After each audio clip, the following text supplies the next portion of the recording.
We can start. We have the pleasure to have with us Artemis Hatzigeorgiou, Professor Artemis Hatzigeorgiou.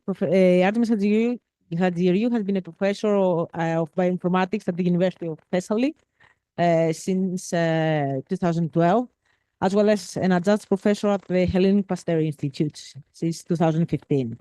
In the past, she has been an assistant professor in bioinformatics in the Medical School of University of Pennsylvania, as well as a researcher at the BCRE AI Fleming. I'm not going to go through the whole CV. She has a very rich and a well-known CV with great publications and work in the field. So Artemis, I'm gonna give the floor to you for the presentation. I will need to. So thank you so much for the invitation, and I'm so glad to be here in Informatics.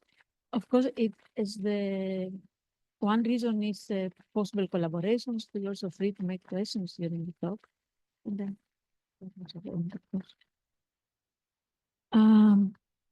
let's see.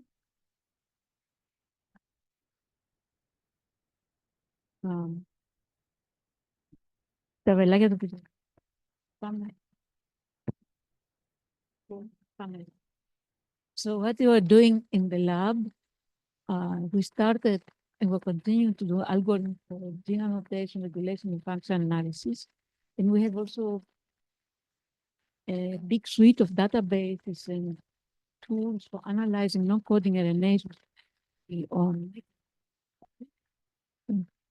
And then in the last 10 years, actually, we added on our topics microbial analysis, some application in agriculture, and we have also a big number of collaboration on cancer and heart disease. I think now. How is getting someone a bioinformaticians in the late 90s? Well, I started computer science at the University of Stuttgart, where I worked with neural networks in the late 90s. And this, what you see, is coding prediction with neural networks. This was my thesis, actually. So at that point, we were working more in the automobile, so with automatic auto vehicle, and applying the neural networks here. And then moved to the German Cancer Research Center, where the first bioinformatics group started. From there to a computer science company in Athens, in parallel with my thesis, to a biotech startup in Berlin. And then I got to Philadelphia, where I was the first computer science person in a medical school. It was not simple. Many people was thinking, what is doing here a person that knows only to spell DNA? But with the time, they got much more many bioinformaticians. And then I come back to the Fleming in Attica, the biomedical institute again, and then back to my place home, the computer engineering department in Volos. And now I'm where I should be in biomedical informatics and collaboration, and also in Hellenic Pasteur Institute. What it shows is that it's always about collaboration in bioinformatics in order to go forward, and that is what you will see also through the talk. Now, through the talk, I think it's important to say that through all the years, what happened here in the last 25 years. This was the point where I went to the US, actually. This is the cost per human genome, and we speak about when we did the human genome about $100 million, and now we are in the 300-400. And this is the Moore's law that I don't need to explain what it is.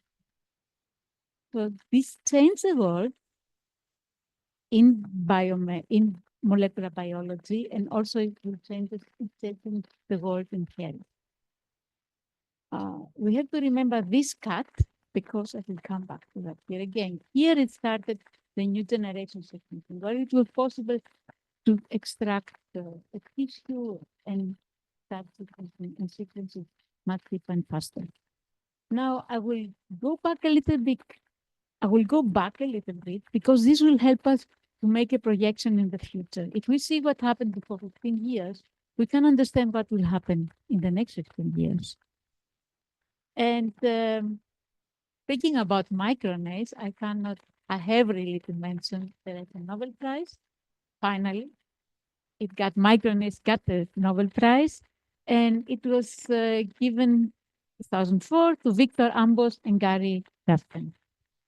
I'm really delighted and very happy to say that I know both guys at the moment, and the time where we were only 70 people working on non-coding RNAs, and we had meetings with 100 people, and we could speak about all that and give our fights and continue. So what are the microRNAs? Here, this is again from the Nobel Prize, so it's very nice to say that the central dogma, DNA, messenger RNA, protein. MicroRNAs came to come out of the DNA and stop in the messenger RNA the production of protein. And the applications are a lot in development, physiology, disease, and cancer. It's like the dirigent in an orchestra. Without that, the network doesn't work really good. Now, what will happen? I will say this is very nice slides to explain microRNAs.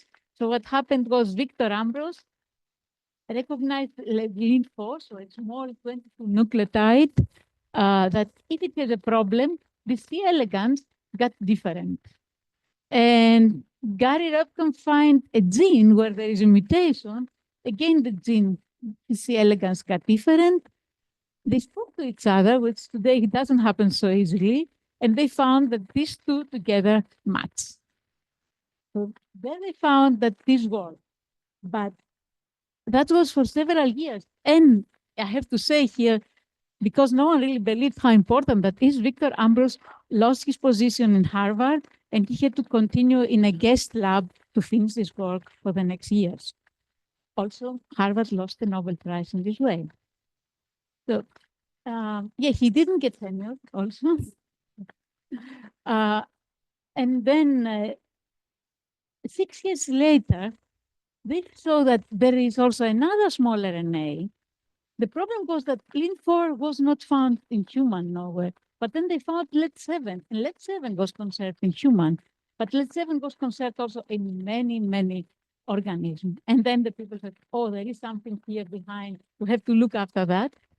And in 2001, Thomas Tussell found many microRNAs in humans, and Zysmos morellatus at UPenn also. Also, they didn't believe him at the beginning, but 1 year later, they believed him, that they found the microRNAs together with the protein. Now, at that time, I'm coming to UPenn, and a few months later, is coming Zysmos and asks me, now we have the microRNAs, they are in human, give me the targets, in human targets. I said at the beginning, oh my God, what did she look at? Let's do other things, that I know how to do it. But then he asked me again, and then I did an algorithm. I mean, the problem was we had to find in 140 million nucleotides. This is the non-coding regions from 60,000 genes, a target site of 50 nucleotides. And I will not go further than to say that the idea was to do dynamic programming with energy, because we have RNA energy together. Then we keep conservation, and then we go to the lab and do the validation. So all this worked, and we had the first target identified and the first patent on that. And we needed actually 3 rejections in big journals until we can publish, until they can believe us and publish that. And moving forward, I have to say that what I spoke about now is about finding a microRNA that finds a site on the gene. We can imagine these messenger RNAs and RNA. And what happens here is a lot of proteins that are guided from a small RNA to find the target. But if a gene should be targeted, mostly have several sites. So the problem is often the microRNA targeting the full gene. And that will be important for the algorithm we'll do later. So the basic of the algorithms, we can see them as the place where the microRNA binds and how good it binds and how conserved it is, because conservation is always such an important tool in biology. Now, when we started, 2002, we had few targets that they found that with experiments that was taking months to do it manually, and having more, the first targets was found through the computational programs and validated. Then we have more targets coming, but all were low throughput and took a lot of time. In 2006, we had the first high throughput methods, where in fact what was taken is out of a cell, see how many genes are expressed, take out the microRNA, and see again what changed the expression of genes. This gives us the possibility in high throughput to see what are the targets of a gene. However, we know that the gene is targeted, but we don't know where exactly it's targeted. And this changed in 2009 and 10 with the new AGO-protein Parklip experiment, where actually, as we see, this is the microRNA, and this is the messenger RNA, and this is the argonate, the protein. So what this experiment is doing is taking this part and sequencing it. I will come a little more in detail on that, but I have to say, I have to go back here to show you that all that I said, here you see, once we have the NGS, we could do the experiments of knockdown and measure all the expression of the genes at once. It's a place where we went from microarray to NGS, and then we could also see the protein section. Now, this AGO-clip, very fast. It's a very powerful experiment. We keep the place where a protein binds. At the end, we keep only the small sequence where it binds. We go and sequence it. Here I have to say how we got, we scooped ourselves.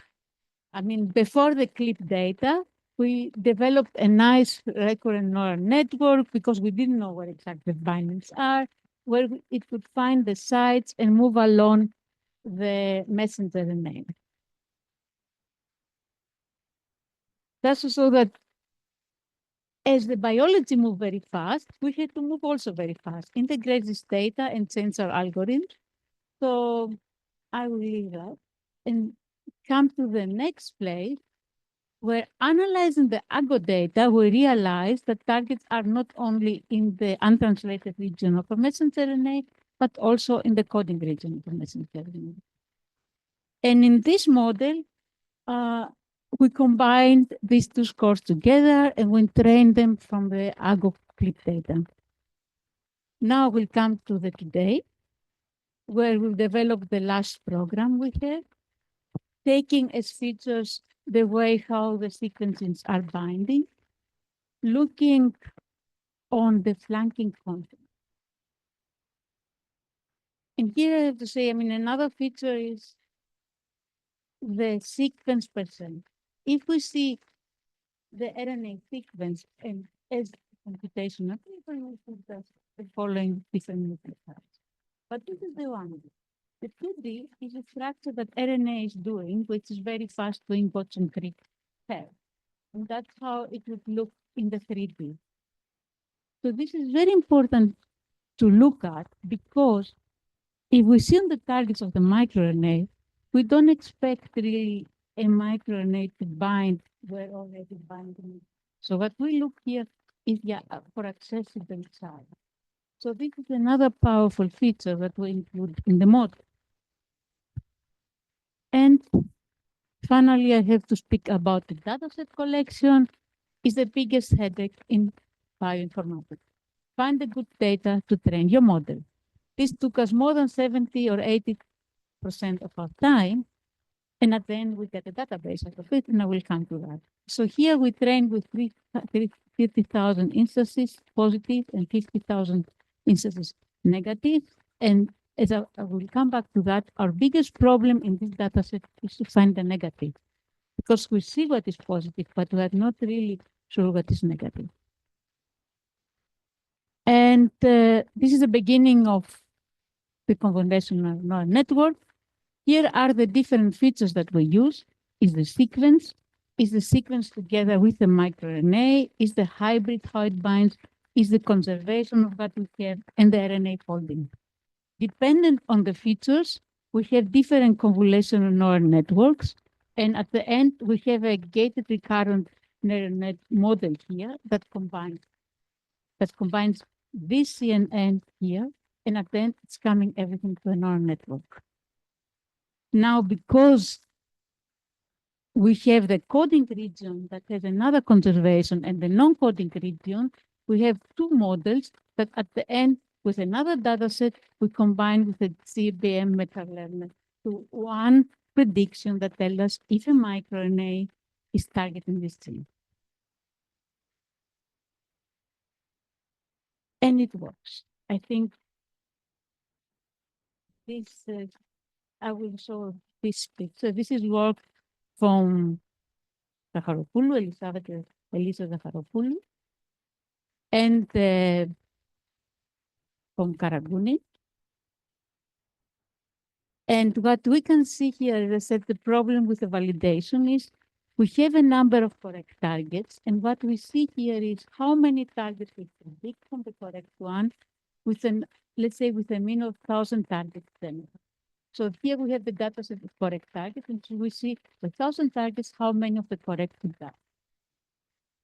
These are the programs that we are compared with.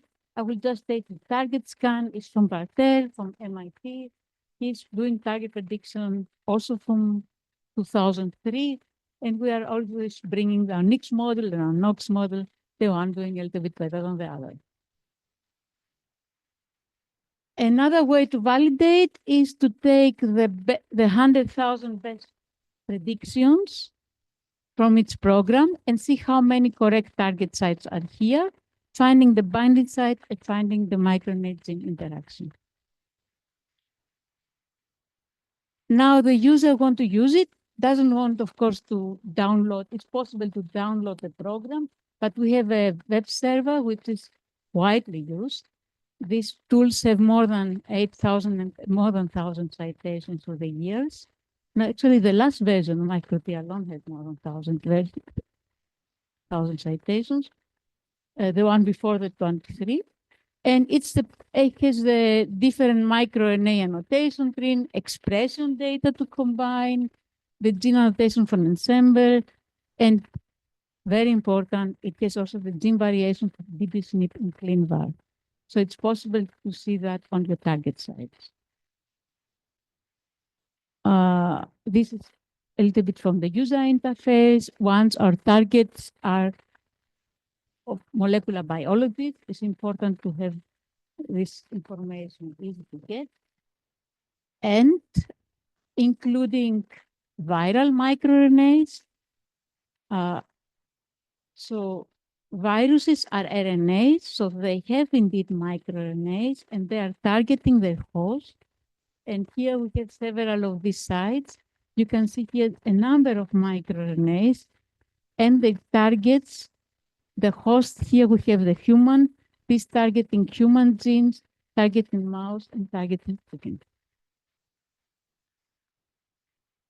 Now, as I said before, to do a good neural network prediction algorithm, you need a good data set. So we started to collect data sets, and this got another powerful database that got as many users as a target prediction program. Starbase also has the last Starbase before that, it also with more than 1,200,000 citations, and more than, it is from the one that has 20,000 users per year, this one alone. And how we make just a database? I mean, this database has manual curated data. It has an analysis of high throughput data that we reanalyze, put it inside. It has a collection of articles and results coming from text mining, and okay, and some others. This is more specific. I'll not go into that. So I would definitely stay also to this part because it's a discussion we had. And here is a lot that can be done to get much more data. And you can see what I mean here. This is the work it came from Elisa, where I will not go into a model that she has made and we use to collect this data, but I will stay more to show you how the number of papers related to microRNA changed through the years. And you see where we are here. It's impossible to go by hand and look at them, but all the knowledge you would like to know is important. And what we would like, for example, to know is this relation to microRNA, the target, and which gene is targeted. In numbers, we are speaking about 6 million experimental supported targets and more than 3,000 microRNAs and 40,000 proteins in 18 species. I will go faster for that. It's again with the user interface. And I will come now to an example to show you why all this is important. Why microRNAs are getting so popular. And this is about, it's an older example. It's an older work, but it's characteristic of autism. It's about deregulation of microRNAs in human epithelial ovarian cancer. This was a work with Gukos, with a gynecologist at UPenn at that time. And what he did is he took samples in early, control is maybe not the right, so in early and late stage of ovarian cancer. We did the sequencing for microRNAs and messenger RNAs. It was from the first high throughput works on that. So what we could see is that between the early stage and the late stage of ovarian cancer, we have 44 microRNAs downregulated and 1,000 genes that go up.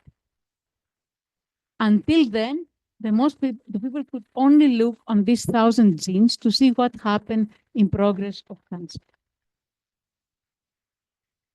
Now we wanted to see, are the microRNAs possible key here? And what we did at that point was forget about everything and looking on the k-mers of the UTR of genes that go up in progressive cancer states. Looking at that, we saw that a number of hexamers were overrepresented. With just a Wilcoxon test, we could see that this number of hexamers are overrepresented in genes that gain expression in late cancer states. And go back then, we could see that these hexamers are the targets of specific microRNA, which you can see here. Now, these microRNAs are the microRNAs that are also downregulated in the late stage of cancer. And looking where these microRNAs are located, we see that they are together in a cluster, known for that it has a phenotype, DLQ1 and D32. And then the last stage was to see the survival curve of the patients together with the expression of this cluster, where we can see that if this cluster is higher expressed, the patient lives longer than the others that had been more downregulated, making the last connection to the patients, to this patient.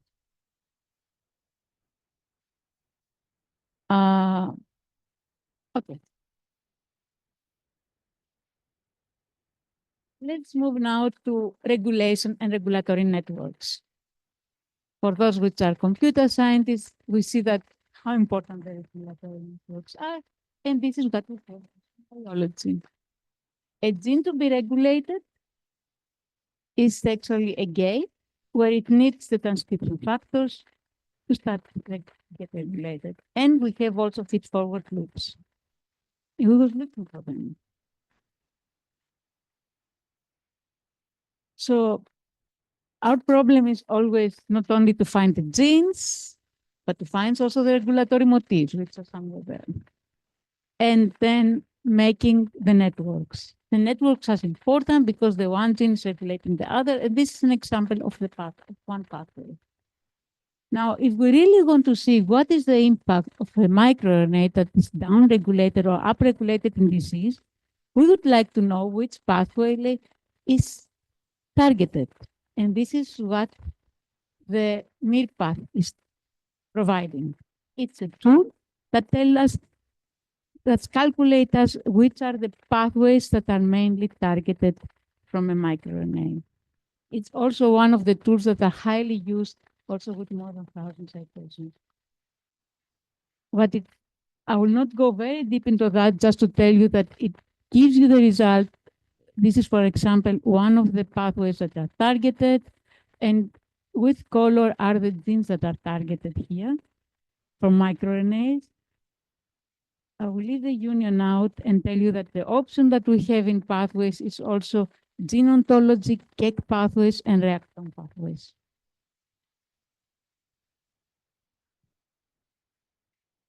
And have several options to do combinatorial analysis of several microRNAs to the pathways, or again, from pathway to microRNAs.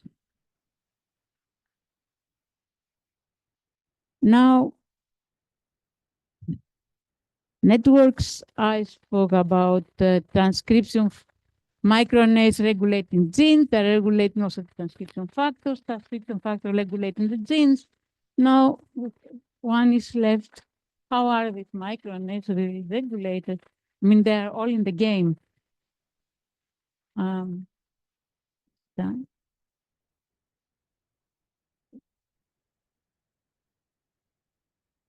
And we would like to know how the microRNAs is the part of the puzzle that we are missing.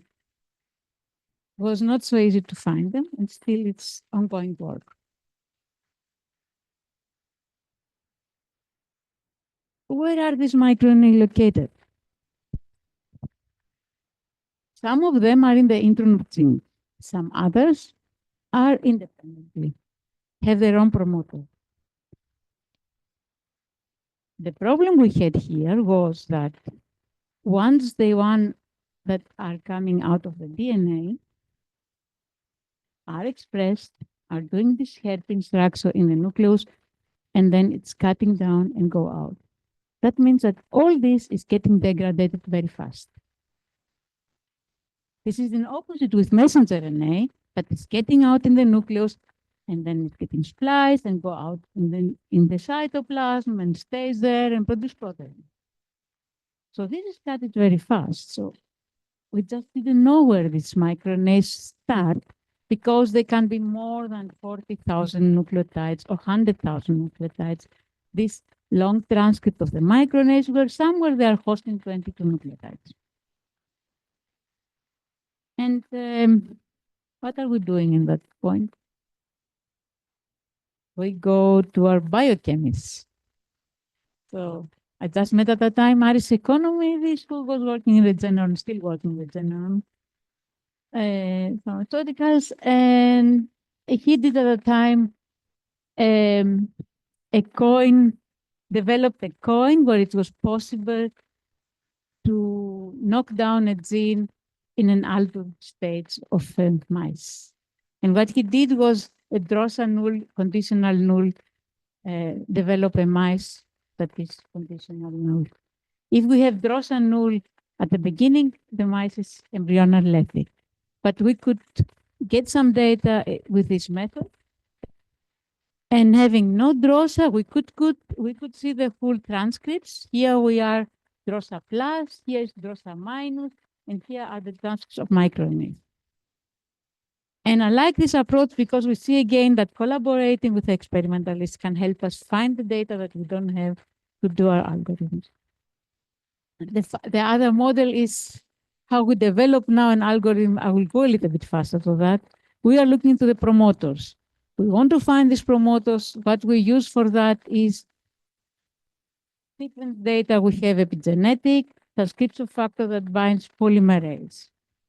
all this is what we can use to find these promoters. And that is how it really looks for us as computer scientists. These are the deep RNA sequence data.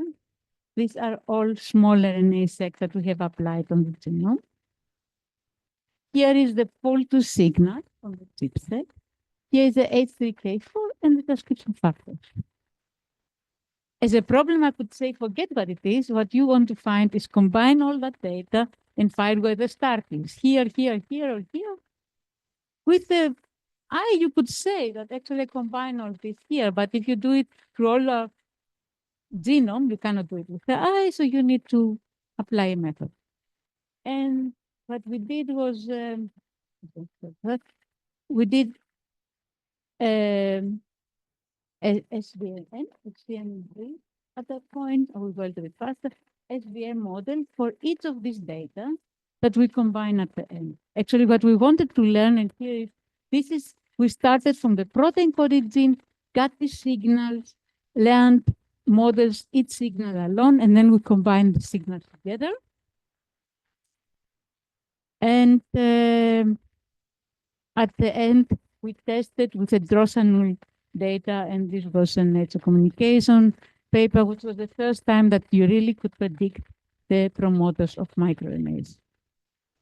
And as the time passed, now we are to a much newer program. Again, we are in a CNN program where the input is the sequence, the signal, the structural, and conservation. And still we have a problem how to input the signal in the CNN, and this is one of the questions. And a database where you can find all that is amazing.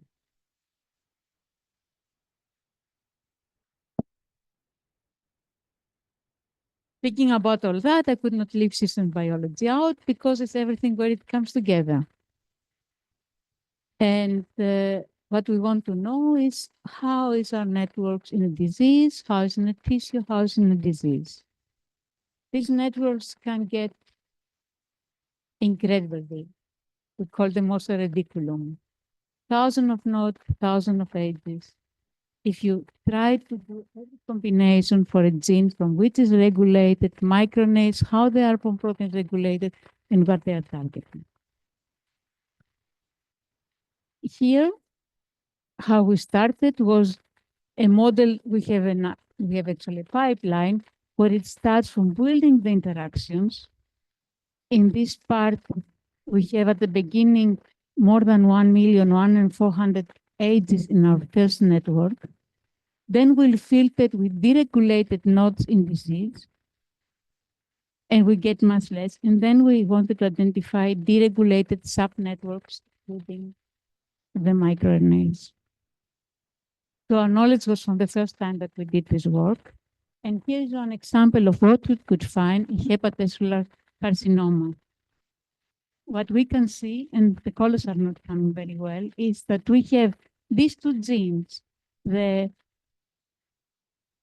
Venn domain contained for tumor suppressor gene and the left side immunoglobulin-like receptor 1 going down. We see that we have the estrogen growth receptor 1 tumor suppressor gene going down. But and the question would be, this is now in the carcinoma going down. So until now, we see only this part. But now here, we could see with this regulatory network that they are going down because they are both targeted from a microRNA that is going up in hepatocellular carcinoma. So if you want to see a target here, you don't go here or here. You can eliminate the microRNA, and then with this siRNA, and then you're doing much better. And this is work for Margaret Miliotis, who is also personalized medicine. It's a keyword. I have to bring you also that. To see how important something like that is, I will go again a little bit back.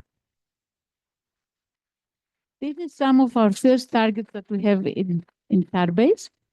And we found this target here. HCDR1 with a polymorphic site. Where? On a target of a microRNA. This was computational found. So we found computational that there are the people who has this, instead of here, they have a SNP, and this changed to C. We found that this site is a target of miR155, and with a SNP, looks computational that is abolished, that the microRNA is not working. And what happens is, from 20 papers, we had that on the wild type, we have normal HCDR1 levels, but in the elevated, but with the SNP, we had elevated HCDR1 levels, and the phenotype was a lot of disease, cardiovascular diseases. And this is a polymorphism that is around the 20-30% in human, in men, white men found. Now, so far we could go computationally. And then at that point, I asked Anton Arakis, who was working on this chromosome, and he made the experiments looking that this really it works, really these polymorphisms abolish the targeting. The father at the time, it was the father. It was 2007, it was the first in American Journal of Human Genetics, the first SNP that saw an effect by a microRNA target. And having that, and he is working on trisomy. So then in trisomy, it was shown that the twins who had the one trisomy, that they have lower pressure. And actually looking also on the binding assays of the HCDR1, in trisomy, we could see that we have less HCDR1. And here we had elevated, making the connection that what we see computational, what we see in the cells is also working, is also functional in human. Now, from this, we would like really to see what is the correlation between SNPs and where we find SNPs and targets on the microRNAs. And this is a pipeline developed actually by Marios Miliotis, who's also here, and running it through, we could find in breast cancer several somatic mutations that are on targets of microRNAs.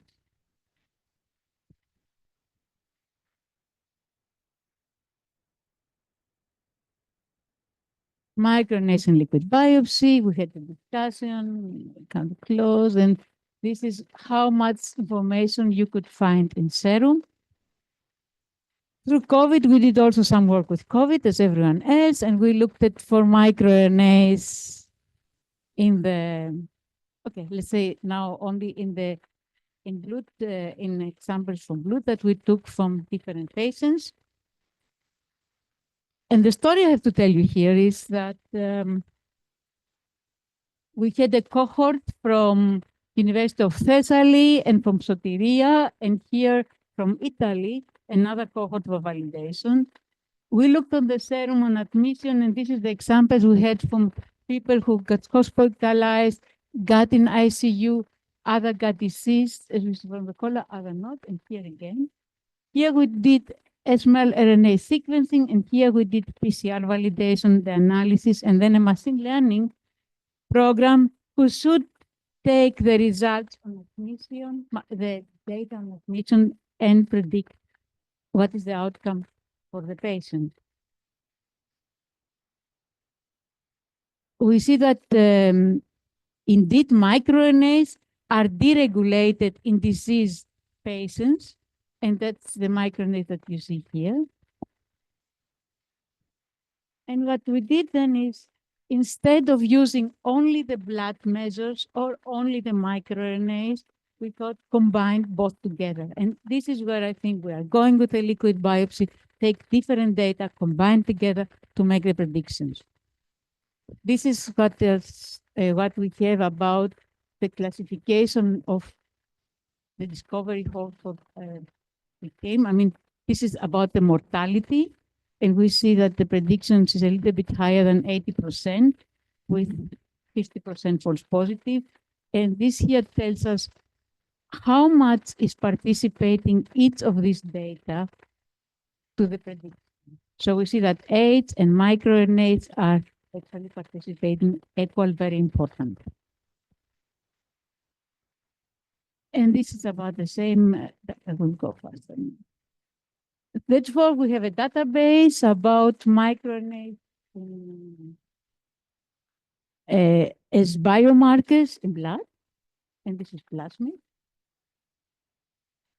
And what I tell you about now, what I did tell you about now is about all this analysis on microRNAs, the databases, the tools, the miRPath, the miRGen, and miTED is another database about expression of microRNAs in different tissues. Around them are more than 11 are highly cited papers from Web Science, and we have it altogether about 70,000 users per year. And these are our latest work, as you can see. Okay, so 40 citations since 24, they're still important. I mean, they have still users and the people that are interested on that. Now for the very last 10 minutes, I will change gears and say that we have all this work on microbial analysis because what we are our DNA, we are our genetic information, and we are our microbiome. So we cannot leave that out if we speak about health today. And this is one of the works that we all like very much. We all know about mastic here, so we wanted to see what is the effect of mastic in mouse. We have so many toothpaste with mastic, but is really doing something. So what we did was to take from several patients, to take saliva, subpharyngeal plaque, subgingival plaque, gingival fluid, and gingival brush biopsies. And what we wanted to see is the microRNA expression, the RNA-seq, and microbiome, how it changed by the use of mastic. This is the work from Philippos Kardaros, who is also here. And I will tell you, actually, it's not so easy to analyze the microbia in mouse. I can tell you it's the second place in the human with most microbia inside. And what we could see is here is the examples from day 0, day 21, how the microbia change with the use of the mastic, and by mastic gum, we see that this particular microbia, the gingivalis, actually goes down as you use the mastic gum. Also, we could see actually, this analysis done with a tool that is also developed in the group and recognizes and can analyze between host DNA and microbial DNA, separate and see the expressions. We'll also go faster and just say here that we also could see that not only that also the bleeding change with the use of mastic oil and mastic gum.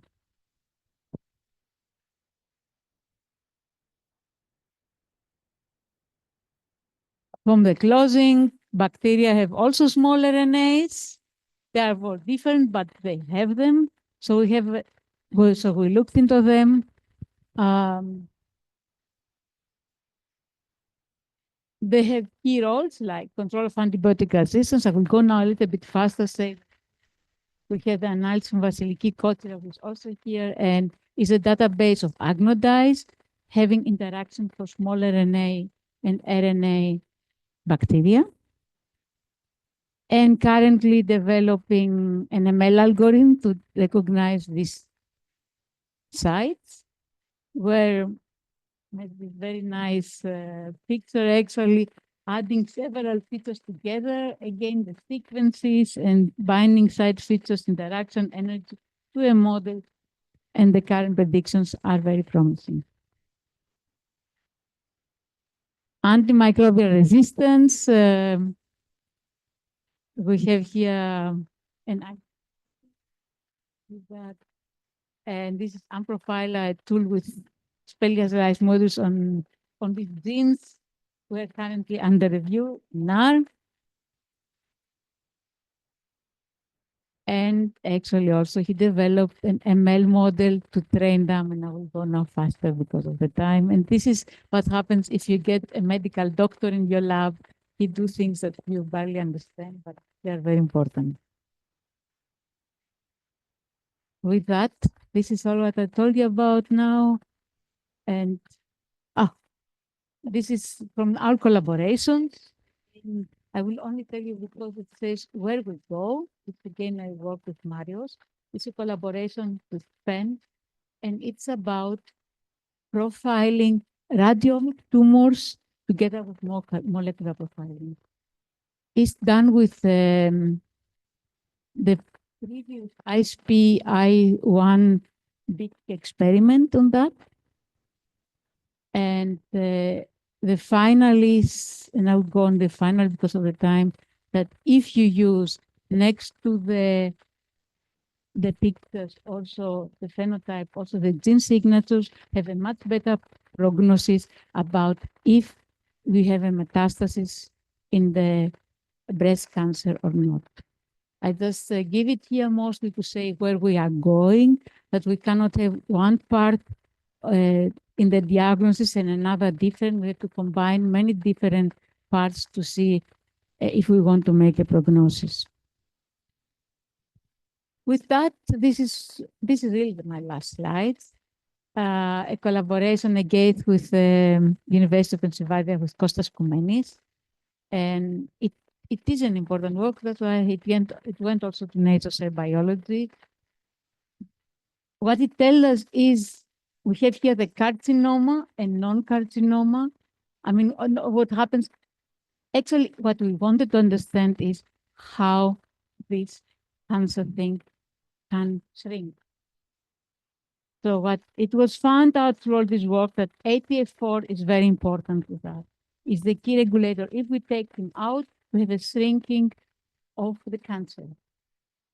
Now, I didn't put it only because it's a nature cell biology, it's very nice, but to tell you that this was only possible by doing single cell analysis.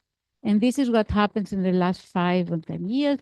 It's not only sequencing, take an example, a tissue, and sequence it where you have many things inside. You have in a tissue many, many different cells.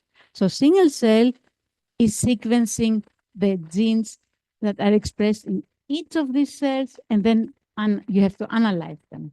And the analysis is also not easy. Now you have also even the spatial analysis. We see in the place where they are. So only with single cell was possible to find out where this happened and to proceed with this work. Okay, I really close now. That's it. So all I want to say that the way from basic to the clinic is not so far.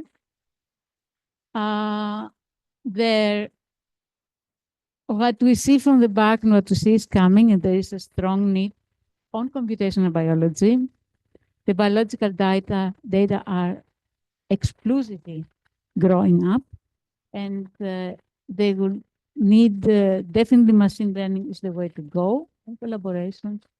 And personal medicine, of course, is coming to stay. And with that, I'm closing. This is also part of the group. Thank you for your time.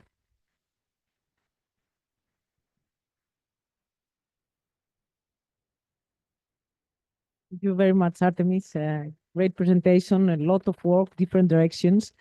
You can start with questions.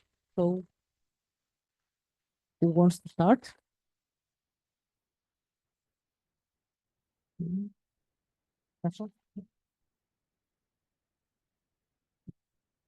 Thank you for the presentation to begin with. Very interesting and a lot of things, sparkling ideas and questions. I would, I'm sorry? Yes, yes. So I will focus on my expertise, let's say. I noticed your slide about the literature and how it is going. And of course, it is a very interesting topic, how to extract the information that we need from the literature. And we have talked about it. But I would like to ask whether identifying this particular part of the whole scientific literature is a challenge or something interesting for you, for your work, or it is something trivial based on the existing work? It's not trivial. That's what I can tell you. I mean, because we have to start from the title, and then we looked in the abstract. It's even the decision was to stay in the abstract, because once we go to the full paper, it's getting very messy. Definitely the results is better. Even the methods could be better than the results, because in the results, there's a lot of discussion and hypothesis, and then it gets messy again. So maybe just look on the methods and the abstract, and it's a very big challenge, but it's also something that we will like to see solved, because there is so much knowledge inside. The best targets from transcription factor and genes and microRNAs is where the people, actually, if you see how often they are in the same paper close together or in the literature close together. And this can help us to do better regulatory networks and find better targets, and also do bigger databases. We discussed better databases. Thank you. I was suspecting this. This is why I asked. And if I don't take advantage of the time, I would like to follow up with, do you rely on the topic of each article for selecting it, or is it like the type of article, whether it is a research paper, a meta-analysis, or something that seems to be more important for kind of paper? We stay on the research because the others is getting more, they have more funders inside. So we stay on the research papers where there is the experiment. We need the experiment to be sure that this is really targets, that what they have there really happening. Very interesting, and we can discuss later as well. Thank you.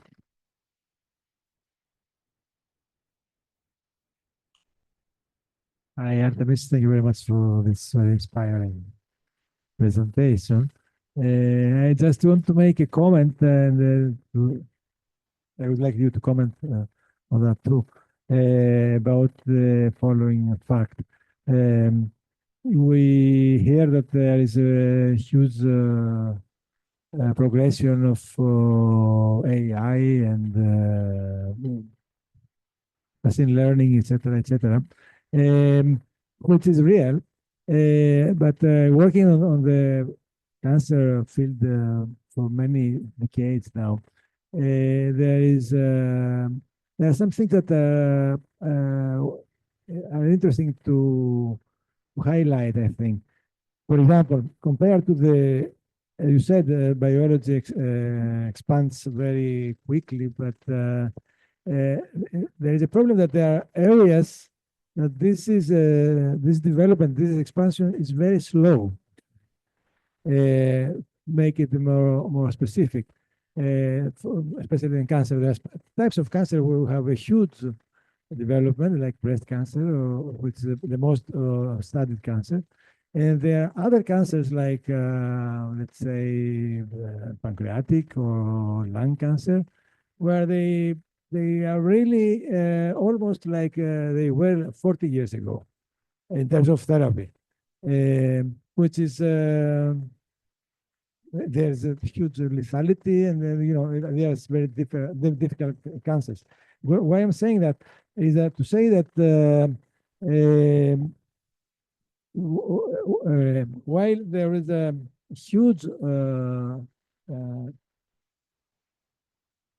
increment in knowledge in informatics and in biology, there are some secrets that remain very difficult to unlock. So the single cell sequencing that you showed at the very end, is very important for cancer, because cancer is very polyclonal. It's a polyclonal disease. So every single the image that we have until now for cancer is usually the statistically, let's say, statistically speaking, an average of the mutations, so let's say in the tumor, because there are cells that are not highly expressed, and other cells that are very highly expressed, and all this range. So finally, to make the long story short, is that we'll really understand for the first level what is really going on in the tumor tissue when we'll be able to sequence and analyze by every single cell of the cancer tissue and see the different targets and different expression of genes, different blah blah blah. That was it. Yes, that's. I mean, with the new this is coming, sequencing is getting now much cheaper, and will get much cheaper as the patents are falling also from Illumina. We are in about the 15 years now, where and so new methods are coming also from Nicholas Ayeske's published, so where you can do kind of a single cell, so cutting the tumor and makes this by this and see much, much more out of that.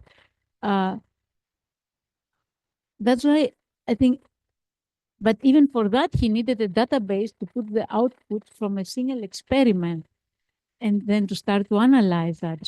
So we see that actually, I would just tell you, why is machine learning blowing, as of coming out, exploding the last years?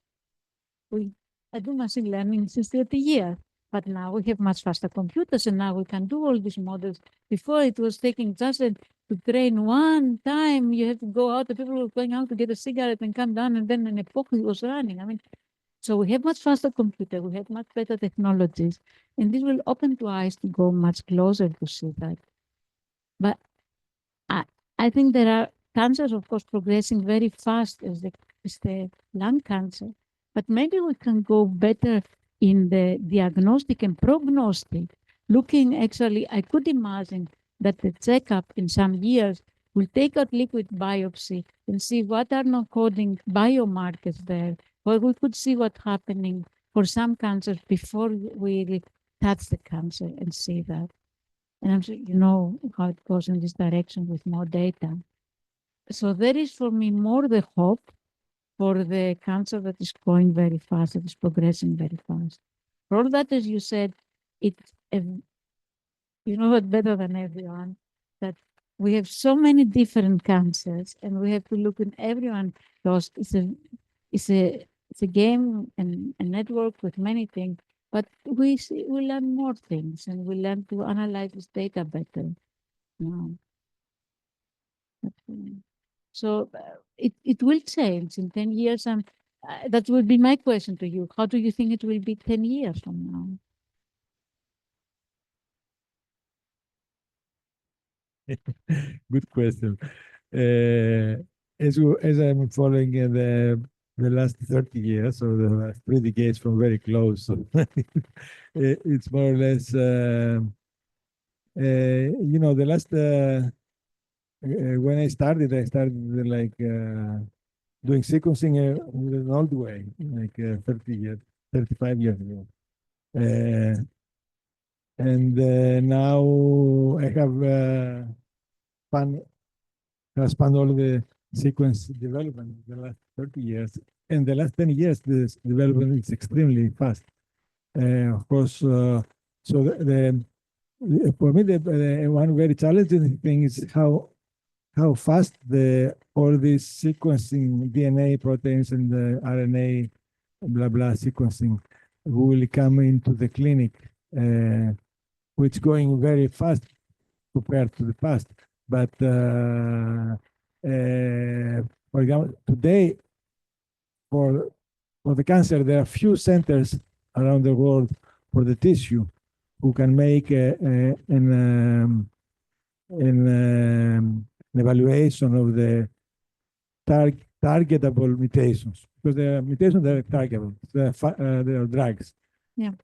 So there are many labs doing that, but that's a major question. What are the drugs that are available, drugs or can target cancer? But today, for example, there are few places where this analysis can be in a very high level, like Memorial Sloan Kettering in New York, etc. Mayo Clinic, etc., etc. So I guess in 10 years, this molecular biology analysis of the genes in the tumor will be more accessible in the clinic, which is very important.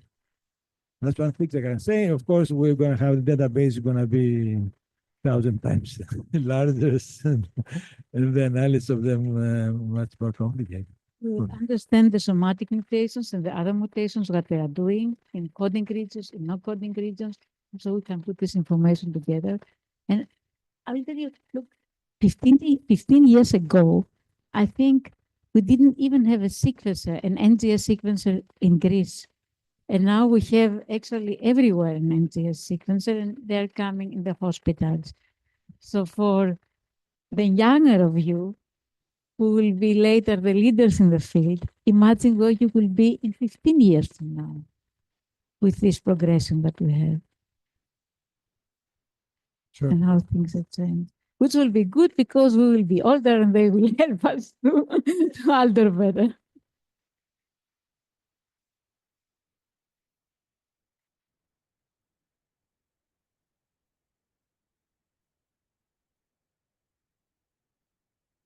Thank you for the presentation. Very interesting. I have a kind of naive questions because I'm not the expert on the field of mRNAs. On your basic research, which is the predicted targets for mRNAs, just trying to decode the computational problem we're trying to solve. So I was under the impression that the problem is as follows. We have certain genes and areas we want to target and bind, and we trying to predict the mRNAs for those. But the way you present it, I think it's the other way around. So we have the mRNAs, and for each mRNA, we're trying to predict which different parts it will target. Is this correct interpretations? Both ways. I mean, you have the microRNAs and you want to see which targets they have, and you have a messenger RNA, a gene, and you want to see from which microRNAs it's targeted. It's the same problem, Okay. just from another view. So, And if a certain mRNA can bind several areas, I understand several genes. That a microRNA can bind several genes. It changes. There are some that are binding only very few, though very important. For example, in one animal, it decides the left and right eye. I mean, and others that are very broad, targeting more than thousands of genes.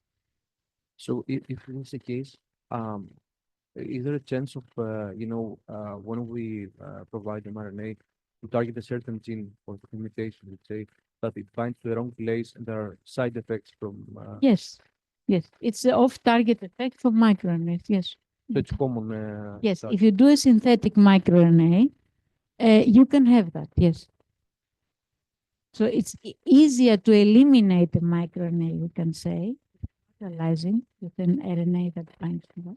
Yes, the off-target effect is something that we also calculate, but we can take the synthetic RNA, microRNA, and see what are the off-target effects. Are there any ways to avoid this off-target effect? It has to do with the design of the microRNA you're doing and the synthetic. And was one of the main questions the pharmaceutical companies had when they developed that. Thank you. Any other question? I have one. Concerning the creation of the database, you mentioned that it's very hard to have the negative, Yes. which also common in other areas also have same issues with the network we have. So how have you deal with that? For our, actually, we do our best by combine different experiments and making some, I mean, with the AgoClip experiments, definitely where the ago doesn't bind in several tissues means that there could be not a site. We do hypotheses, so, but we can never be certain. So there is always, we do our best, let's say that. But it will be nice to have models that take that into account. I mean, I would love to have a model that knows that the positives are positive and the negatives are more or less negative. No? Yeah, for example, have the same problem because you're also doing text analysis and it takes interactions from there. So okay, you find some interactions. If you don't find one means that doesn't exist? Of course not. No. But it's a problem to what you consider negative or in Yes, that case. you can find text mining. I think you can only find the positive interactions. Exactly. So the negative is Mm. not interesting. Great. Do you have any questions from the online participant? Okay. Anyway, I think we're almost out of time. Yes. Okay, last question from you. What about you haven't worked on long non-coding RNAs? Mhm. Have you worked on? We have a database on long-coding RNAs and their targets. I mean, where they are expressed and if they are in the nucleus, outside, and when they're targeting for the microRNAs. But I thought I leave it out. But now, Okay. yes. But yes, non-coding RNAs are the very important also biomarker with But biochemistry. it's something that very few people have worked on it. And it's a huge information that we haven't elaborated, right? Yes. Okay. We're running out of time. Yes, thank you for staying all the here from the Would different, like from all your different to thank interests. Artemis again for the